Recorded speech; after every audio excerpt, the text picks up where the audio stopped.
Big TV భక్తి సమాచారం WhatsApp ఛానల్లో జాయిన్ అవ్వండి. అన్ని విశేషాలు ఎప్పటికప్పుడు తెలుసుకోండి. నమస్కారం సద్గురు. మా నాన్నగారు చనిపోయిన తర్వాత కూడా నాతో ఆయన బట్టలు చాలా ఉన్నాయి. కానీ కొన్ని సాంప్రదాయాల ప్రకారం చనిపోయిన వారి బట్టలు మనం ఉంచుకోకూడదని తెలుసు. ఇది ఎలా పరిష్కరించాలి? మీరు పుట్టినప్పుడు జిమ్, మీ పుట్టినరోజు ఎప్పుడు? What's your birthday, Jim? August 1. దగ్గరలోనే ఉంది. మీ పుట్టిన తేదీ ఖరారైనప్పటికీ ఆ ఒక్క రోజులో మాత్రమే మీరు పుట్టలేదు. It took 9.5 months for you to be born. దానికి 9.5 నెలల సమయం పట్టింది, అవునా? అలాగే మీరు చనిపోయేటప్పుడు కూడా ఒక్క రోజులో చనిపోరు, నెమ్మదిగా చనిపోతారు. ఎవరైనా చనిపోయారని వైద్యులు నిర్ధారించినా అతను ఇంకా పూర్తిగా చనిపోలేదు. దీని గురించి మనం ముందే మాట్లాడుకున్నాం అనుకుంటా, అవునా? పంచప్రాణాలు ఒకదాని తర్వాత ఒకటి నెమ్మదిగా వదిలి వెళ్ళిపోతాయి.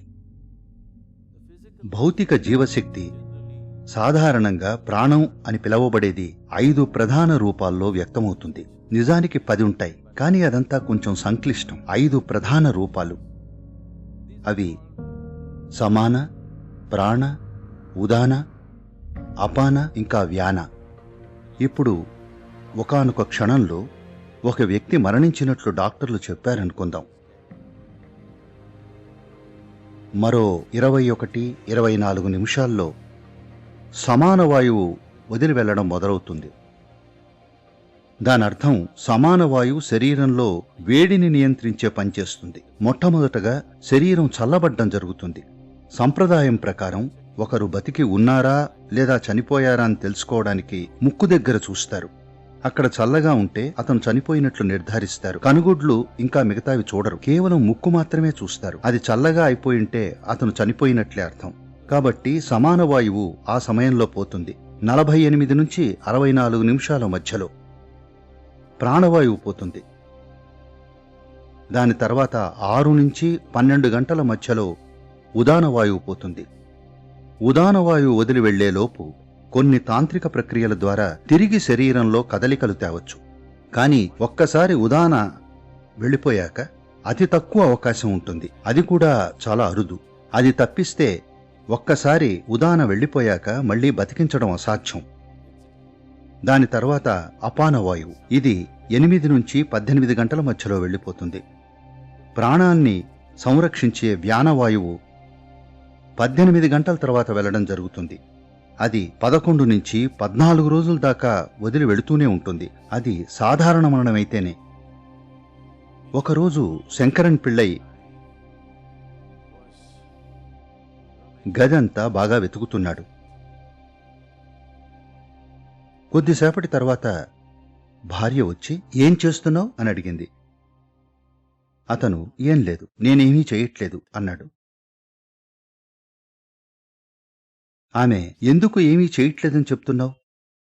"నేను అరగంట నుంచి చూస్తున్నా. నువ్వు మన మ్యారేజ్ సర్టిఫికెట్ చదువుతున్నావు. ఏమిటి సంగతి?" అని అడిగింది. దానికి శంకరన్ పిళ్ళై, "నేను ఎక్స్పైరీ డేట్ కోసం చూస్తున్నా" అన్నాడు.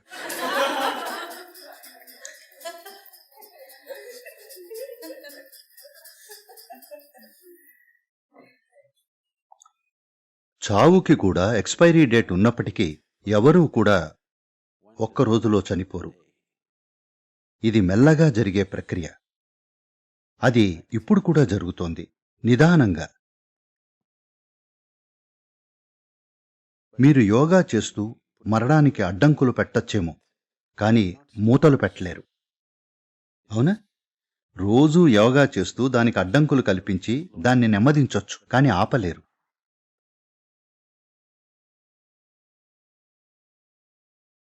ఈ రోజుల్లో మీకు తెలుసు, మీ పాత బట్టల నుంచి మీ DNA తీసుకోవచ్చు.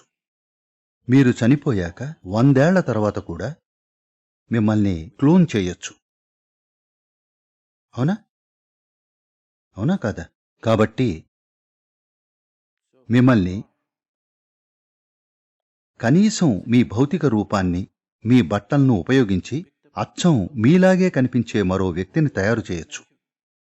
మనం దేహాన్ని సృష్టించొచ్చు. అందువల్ల మీరు ఒక విధంగా అన్ని చోట్ల బతికే ఉంటారు. యోగులు చనిపోయేటప్పుడు వారు నివసించే గుడిసెకి వారే నిప్పంటిస్తారు. అలా చేసేందుకు మార్గం కూడా ఉంది. ఇవన్నీ మీకు చెప్పకూడదు. ఇక్కడుండే కాటేజెస్కి మీరు నిప్పు పెట్టడం నాకు ఇష్టం లేదు.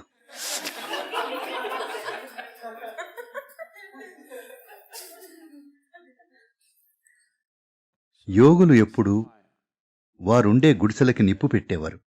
వారికి ఒక్క DNA కణం కూడా బతికి తిరగకూడదు. ఎందుకంటే ఒక్కటి ఉన్నా ఏదో రకంగా ఇంకా మీ భౌతిక శరీరం ఉన్నట్లే.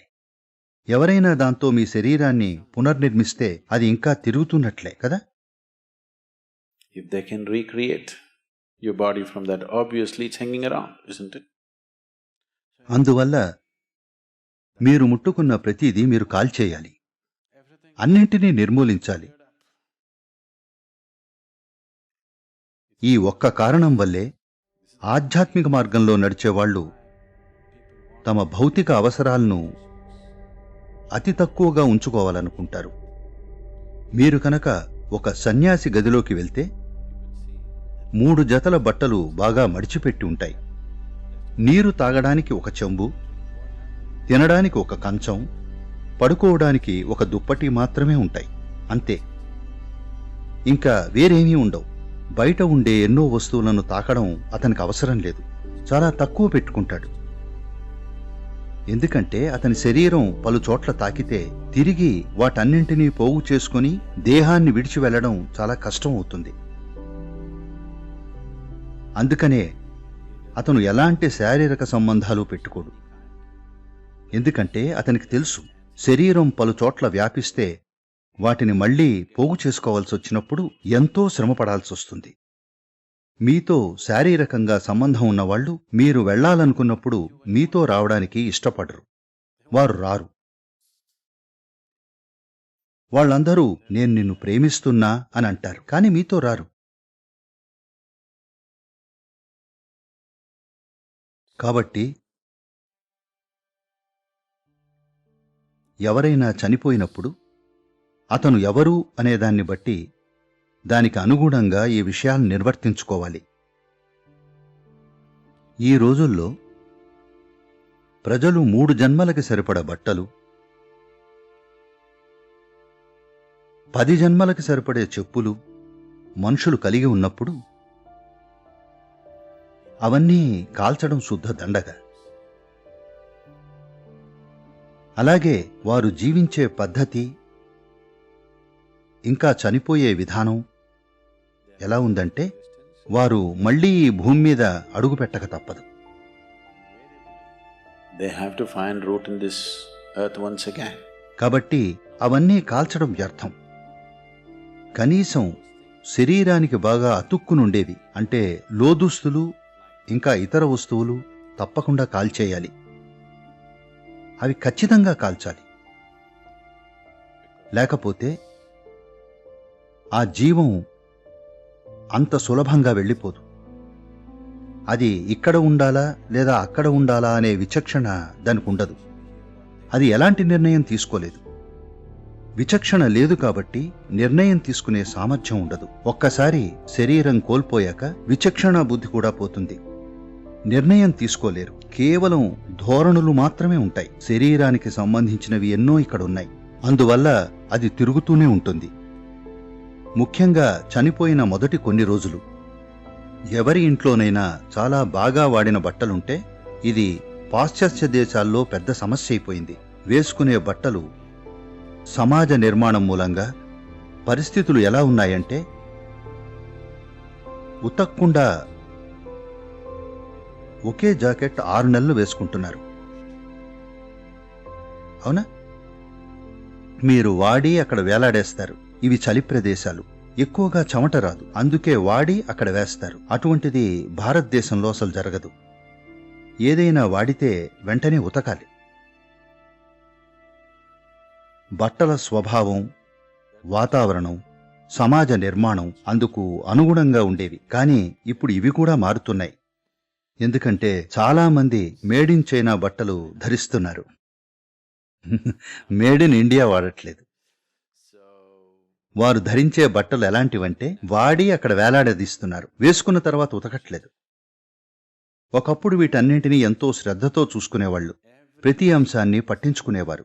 కానీ ఇప్పుడు అవన్నీ కనుమరుగైపోతున్నాయి. ఈ బట్టలు ఎన్నోసార్లు వాడి అక్కడే పడుంటాయి కాబట్టి మీరు వాటితో ప్రయోగం చేయొచ్చు. కుక్కలున్నాయి కదా, ఒక పోలీస్ కుక్కను తీసుకురండి. ఇక్కడ 1000 చొక్కాలు వేలాడదీసి వాటిలో ఏది జిమ్ చొక్కా కనిపెట్టమని చెప్పండి, అది ఇట్టే పసిగట్టేస్తుంది. అవునా? గాడ్ కాదు, డాగ్ చాలు.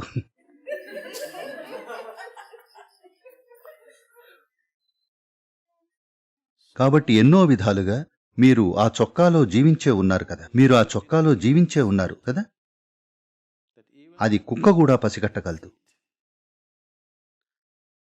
ఇది ఇలా ఉంటే ఎవరైనా చనిపోయినప్పుడు అతని శరీరం ఎన్నో రూపాల్లో ఇంకా తిరుగుతూనే ఉంటే అది ఎన్నో రకాల శక్తులకి నివాసమవుతుంది.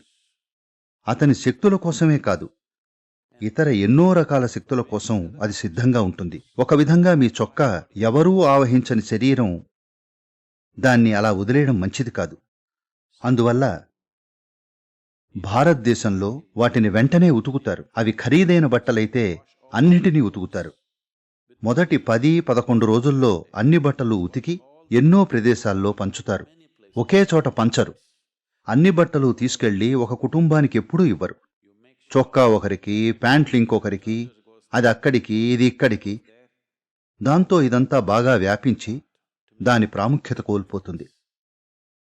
చెప్పుకోదగ్గ ఉనికుండదు. లేకపోతే శరీరంతో బాగా అతుక్కునుండే వాటన్నింటినీ కాల్చేయాలి. వీటిలో ఏదో ఒకటి చేయాలి. ఒకటి దాన్ని 50 రాష్ట్రాల్లో పనిచేయాలి. అప్పుడు ఆ వ్యక్తి ఎక్కడికి వెళ్లాలో తెలియని గందరగోళంలో ఉండడు. లేదా దాన్ని కాల్చేయాలి. For more videos like this, subscribe Big TV channel.